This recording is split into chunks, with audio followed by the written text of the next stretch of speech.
ನಾನು ಟಿಪ್ಪುಣದ ನಿಮ್ಮ ಮುಂದ್ಗಡೆ ಬಹಳಷ್ಟು ಅದ್ಭುತವಾಗಿರ್ತಕ್ಕಂಥ ಒಂದು ಮೋಟಿವೇಶನ್ ಕಥೆಯನ್ನ ತೆಗೆದುಕೊಂಡು ಬಂದಿದ್ದೇನೆ. ಇದು ಕತೆ ಅಷ್ಟೇ ಅಲ್ಲ, ಇದು ನೈಜ ಘಟನೆ.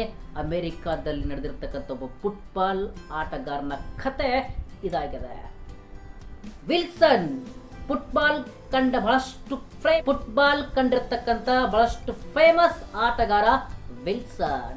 ಅವನು ಒಂದು ರಾಜ್ಯದಲ್ಲಿ ಆಟ ಆಡ್ತಾ ಇದ್ದ, ಫುಟ್ಬಾಲ್ ಆಟ ಆಡ್ತಾ ಇದ್ದ. ಅದು ಜರ್ಮನಿ ಜೊತೆ ಮ್ಯಾಚ್ ಇತ್ತು, ಫೈನಲ್ ಮ್ಯಾಚ್ ಇತ್ತು. ಹಾಗಾದ್ರೆ ಆ ಫೈನಲ್ ಮ್ಯಾಚ್ ಒಂದು ರಾಜ್ಯಕ್ಕೆ ಬಂದಿದ್ದ. ಅಲ್ಲಿ ಫುಟ್ಬಾಲ್ ಆಟ ನಡೀತಾ ಇತ್ತು.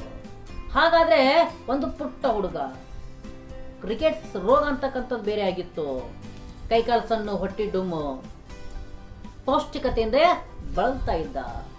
ಅವನು, ಆ ಹುಡುಗ ವಿಲ್ಸನ್ನ ಬಹಳ ದೊಡ್ಡ ಅಭಿಮಾನಿಯಾಗಿದ್ದ. ಹೇಗೆ?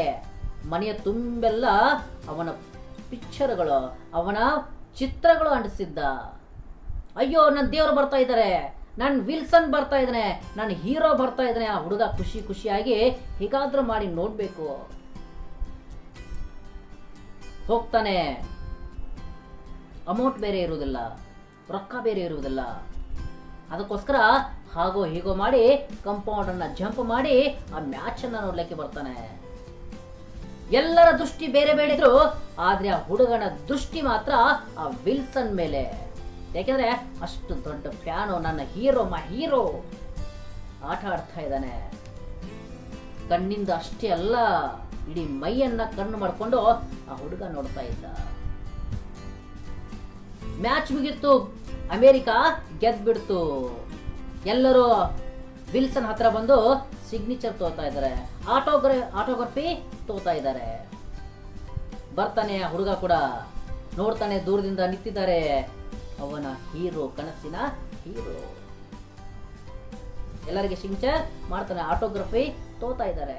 ಹಾ ಸರ್, ಸರ್ ಕ್ಲಾಪ್ಸ್ ಹಾಕ್ತಾನೆ, ಕ್ಲಾಪ್ಸ್ ಹಾಕಿ sir sir sir sir sir ಹಾ ಏನಪ್ಪ ಏನು ಸರ್, ನಾನು ನಿಮ್ಮ ದೊಡ್ಡ ಅಭಿಮಾನಿ ಸರ್. ಓ ಈಗ ಥ್ಯಾಂಕ್ ಯು ಹೇಳಿ ವಿಲ್ಸನ್ ಹೇಳ್ತಾನೆ. ಮತ್ತೆ ಆಟೋಗ್ರಫಿ ಕೊಡೋದ್ರಲ್ಲಿ ಬ್ಯುಸಿ ಆಗಿರ್ತಾರೆ ವಿಲ್ಸನ್.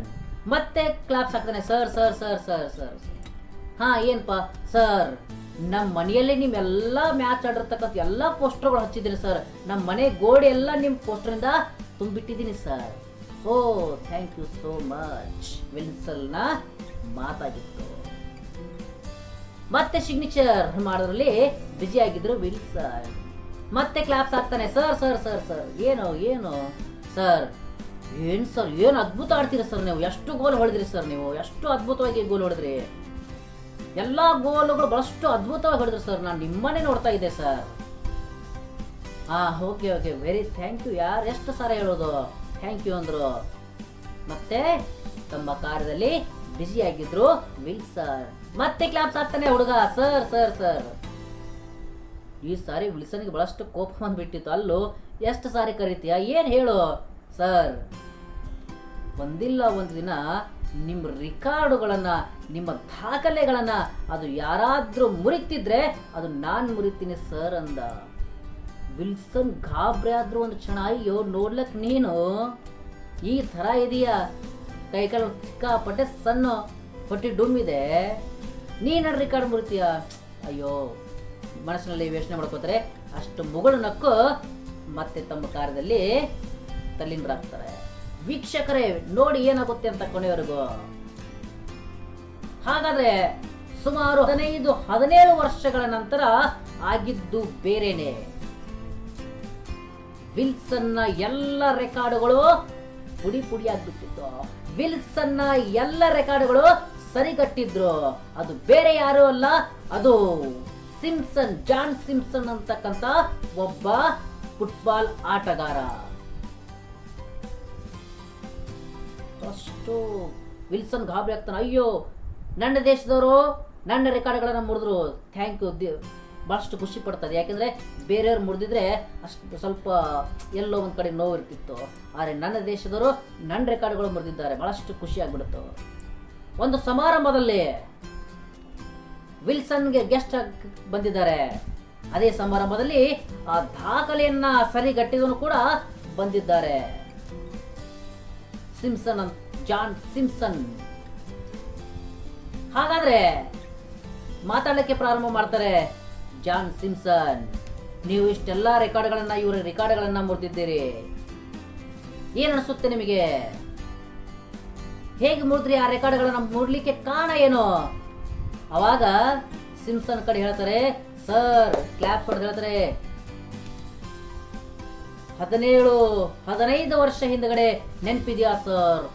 ಸಿಂಪ್ಸನ್ ನೆನಪು, ಹಾ ಯಸ್ ನೆನಪಿದೆ. ಆ ಹುಡುಗನೇ ನಾನು ಸರ್. ಅಯ್ಯೋ, ಆ ಹುಡುಗ ನೀನಾ? Yes sir ನಾನೇನೆ. ನಾನು ಹೇಳಿದ್ನೆ ತಾನೆ ಸರ್, ನಿಮ್ಮ ಒಂದು ರೆಕಾರ್ಡ್, ನಿಮ್ಮ ಜಗತ್ತಲ್ಲಿ ಯಾರಾದರೂ ನಿಮ್ಮ ರೆಕಾರ್ಡ್ ಮುರಿತಾರಂದ್ರೆ ಅದು ನಾನು ಮುರಿತೀನಿ ಸರ್ ಅಂದಿದ್ದೆ. ಚಾಲೆಂಜ್ ಮಾಡಿದ್ದೆ. ಎಸ್ ಅದು ನೀನಾ? ಗಾಬರಿ ಆಗ್ತಾರೆ. ಎಸ್ ಸರ್ ನಾನೇ ಆ ಹುಡುಗ. ಪತ್ರಕರ್ತರು ಗಾಬರಿ ಆಗ್ತಾರೆ, ಕೇಳ್ತಾರೆ ಅವನನ್ನ, ಹೇಗೆ ಇದೆಲ್ಲ ಸಾಧ್ಯ, ಹೇಗೆ ಆಯ್ತು? ಅವಾಗ ಸಿಂಪ್ಸನ್ ಹೇಳ್ತಾರೆ, ಜಾನ್ ಸಿಂಪ್ಸನ್, ನನ್ನ ಮ್ಯಾಚು, ನನ್ನ ಗುರಿ ಎಲ್ಲಿತ್ತಂದ್ರೆ ಕೇವಲ ಸಿಂಪ್ಸನ್ನ ಎಲ್ಲ ರೆಕಾರ್ಡ್ಗಳು ಮುರಿಬೇಕು. ಹಾಗಾದ್ರೆ ಸಿಂಪ್ಸನ್ ಅಂತಕ್ಕಂಥ ದೊಡ್ಡ ಆಟಗಾರ, ಫುಟ್ಬಾಲ್ ಆಟಗಾರ ಯಾರು ಇಲ್ಲ. ಅವನ್ ರೆಕಾರ್ಡ್ ಮುರಿಬೇಕಂದ್ರೆ ನಾನು ಸಿಕ್ಕಾಪಟ್ಟೆ ಎಫರ್ಟ್ ಹಾಕಬೇಕು, ಸಿಕ್ಕಾಪಟ್ಟೆ ಕಷ್ಟಪಡಬೇಕು. ಹಾಗಾದ್ರೆ ನಾನು ಮಾಡಿದ್ದು ಇದನ್ನೇ. ಗುರಿಯನ್ನ ಬಹಳಷ್ಟು ಎತ್ತರವಾಗಿ ಇಟ್ಟಿದ್ದೆ. ಎತ್ತರವಾಗಿ ಗುರಿ ಅಂದ್ರೇನೆ ಇಲ್ಲಿ ಸಿಂಪ್ಸನ್. ಅವನ ರೆಕಾರ್ಡ್ಗಳು ಯಾರೋ ಮುರಿದಿಲ್ಲ. ಹಾಗಾದ್ರೆ ಅವನ ರೆಕಾರ್ಡ್ ಮುರಿಬೇಕು ಅಂತ ಬಹಳಷ್ಟು ಎತ್ತರವಾಗಿ ಏನಪ್ಪಾ ಅಂದ್ರೆ ಗುರಿಯನ್ನ ಇಟ್ಕೊಂಡಿದ್ರೆ. ಹಾಗಾದ್ರೆ ವಿದ್ಯಾರ್ಥಿಗಳೇ, ನಾವಿಲ್ಲಿ ತಿಳ್ಕೊಳ್ಬೇಕಾಗಿರ್ತಕ್ಕಂಥದ್ದು, ವೀಕ್ಷಕರೇ ನಾವಿಲ್ಲಿ ತಿಳ್ಕೊಳ್ಬೇಕಾಗಿರುತ್ತೆ ಇಷ್ಟೇ, ನಮ್ಮ ಗುರಿಗಳು ಯಾವತ್ತೂ ಎತ್ತರವಾಗಿರ್ಬೇಕು. ಸಣ್ಣ ಗುರಿ ಕಾಣೋದು ಕೂಡ ಏನಪ್ಪಾ ಅಂದ್ರೆ ಒಂದು ಅಪರಾಧವಾಗಿ ಕಾಣುತ್ತದೆ. ನಮ್ಮ ಗುರಿಗಳು ಯಾವತ್ತು ಎತ್ತರವಾಗಿರಬೇಕು. ನಾವು ಸಣ್ಣಕ್ಕಾದ್ರೂ ತಲುಪುತ್ತೇವೆ. ಸಣ್ಣ ಗುರಿ ಇಟ್ಕೊಂಡು ಅದಕ್ಕಿಂತ ಏನಪ್ಪಾ ಅಂದ್ರೆ ಸಣ್ಣ ಗುರಿಗಳು ಯಾವತ್ತು ಏನಪ್ಪಾ ಅಂದ್ರೆ ದೊಡ್ಡದಾಗಿರ್ಬೇಕು. ನಾವು ಅಟ್ಲೀಸ್ಟ್ ಕೊನೆಗೆ ಸಣ್ಣದರ ಏನಪ್ಪಾ ಅಂದ್ರೆ ತಲುಪುತ್ತೇವೆ. ವೀಕ್ಷಕರೇ, ಗುರಿ ಇರಲಿ. ಅದಕ್ಕಲ್ಲಿ ಹೇಳ್ತಾರೆ, ಮರಿ ಜೀವನದಲ್ಲಿ ಇರಬೇಕು ನಿನಗೊಂದು ಗುರಿ, ನೀನು ಎಡವಿದರೂ ಡೋಂಟ್ ವರಿ, ಪ್ರಯತ್ನಿಸು, ಸಿಗುವುದು ನಿನಗೆ ಹೆಚ್ಚಿನ ಗರಿ ಅಂತಕ್ಕಂಥ ಮಾತನ್ನ ಹೇಳುತ್ತಾ ಈ ಕಥೆಯನ್ನ ಮುಕ್ತಾಯಗೊಳಿಸುತ್ತೇನೆ. ಈ ಕಥೆಯನ್ನ ಲೈಕ್ ಮಾಡಿ, ಸಬ್ಸ್ಕ್ರೈಬ್ ಮಾಡಿ. ಜೈ ಹಿಂದ್.